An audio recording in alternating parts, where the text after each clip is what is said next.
Assalamualaikum warahmatullahi wabarakatuh. Kembali lagi bersama saya Resto Octavio dari program studi akuntansi. Nah, kali ini saya akan mempresentasikan atau membahas materi selanjutnya terkait rekonsiliasi bank, kas dan setara kas, pajak bunga deposito, kas kecil, serta rekonsiliasi bank pada PT Pelangi. Nah, masuk kepada kasus yang pertama, yaitu pada rekonsiliasi bank PT Dinamika per tanggal 30 Juni tahun 2012. Saldo menurut rekening koran Bank Lipo menunjukkan Rp100.210.000.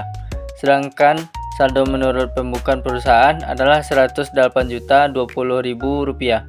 Setelah dilakukan pemeriksaan, ditemukan beberapa penyebab perbedaan seperti setoran dalam perjalanan, cek yang belum dicairkan, kesalahan pencatatan oleh bank, dan transaksi yang belum dicatat perusahaan. Nah, langkah yang pertama dalam menyesuaikan saldo bank itu yaitu menambahkan setoran dalam perjalanan sebesar Rp41.814.000 dengan menambahkan koreksi kesalahan debit bank sebesar Rp16 juta serta mengurangi cek yang belum dicairkan dan kesalahan pencatatan bank masing-masing sebesar Rp16 juta dan Rp5.400.000. Nah, hasilnya saldo bank setelah disesuaikan menjadi Rp130.624.000. Kemudian dilakukan penyesuaian terhadap saldo buku perusahaan. Nah, penyesuaian itu meliputi seperti pembayaran utang ke PT Bhinneka Cakra sebesar Rp48 juta, setoran cek yang ditolak sebesar Rp20 juta. Nah, koreksi pencatatan setoran PD Masela Jaya sebesar Rp1.800.000. Hasil penagihan wesel dari PT Intan Berlian sebesar Rp95.604.000 serta pendapatan jasa giro dan biaya administrasi bank bersih sebesar Rp2.800.000. Setelah melakukan penyesuaian, saldo buku juga menjadi Rp136.624.000. Artinya, rekonsiliasi bank ini telah seimbang antara saldo bank dan saldo buku. Nah, selanjutnya ayat jurnal yang koreksinya itu yang pertama, pembayaran utang dicatat dengan debit utang dagang dan pada kreditnya kas sebesar Rp48 juta. Selanjutnya, setoran cek yang ditolak dicatat sebagai debit piutang usaha dan kredit sebagai kas sebesar Rp20 juta. Selanjutnya, hasil penagihan wesel dan bunga dicatat dengan debitnya kas Rp95.604.000. Debit biaya penagihan Rp400.000. Nah, kredit piutang wesel Rp95 juta dan kredit pendapatan bunga Rp1.004.000. Selanjutnya, koreksi setoran PD Masela Jaya dicatat debitnya itu piutang usaha Rp1.800.000 dan pada kreditnya kas Rp1.800.000. Selanjutnya, pendapatan jasa giro dan biaya administrasi bank dicatat secara terpisah sesuai nominalnya. Dengan demikian, hasil rekonsiliasi menunjukkan bahwa saldo kas perusahaan yang benar per 30 Juni 2012 adalah Rp136.624.000. Nah, dan laporannya itu sudah akurat serta dapat dipercaya. Masuk ke pertanyaan kedua mengenai perbedaan pengakuan kas dan setara kas menurut akuntansi dan perpajakan. Menurut akuntansi berdasarkan PSAK nomor 2, kas dan setara kas mencakup uang tunai, saldo bank, dan investasi jangka pendek yang sangat liquid dan mudah dicairkan menjadi kas.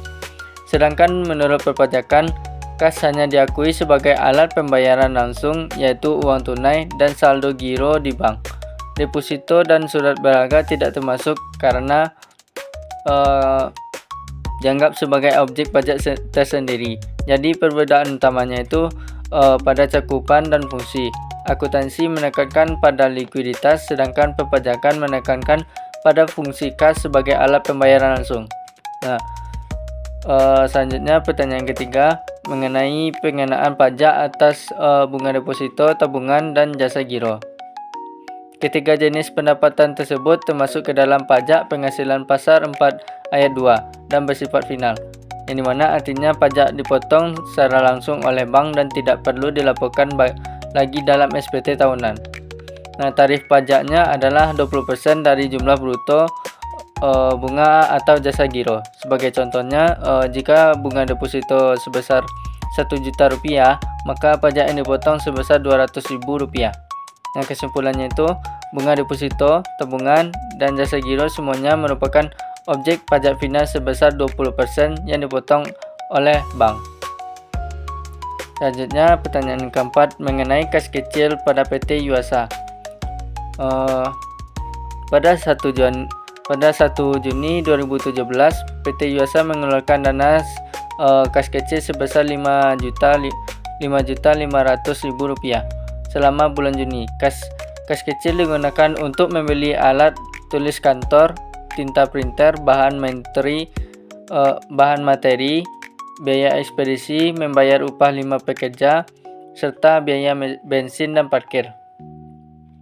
Total pengeluaran kas kecil mencapai Rp3.600.000 dan pada tanggal 25 Juni perusahaan menambah saldo kas kecil sebesar Rp500.000. Dari hasil perhitungan, saldo kas kecil akhir bulan Juni adalah Rp2.400.000.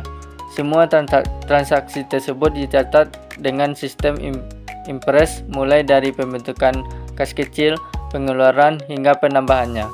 Hal ini menunjukkan bahwa perusahaan telah melakukan pengelolaan kas kecil secara tertib, efisien, dan transparan. Nah, masuk pertanyaan terakhir mengenai rekonsiliasi Bank PT Pelangi per 31 Maret tahun 2017.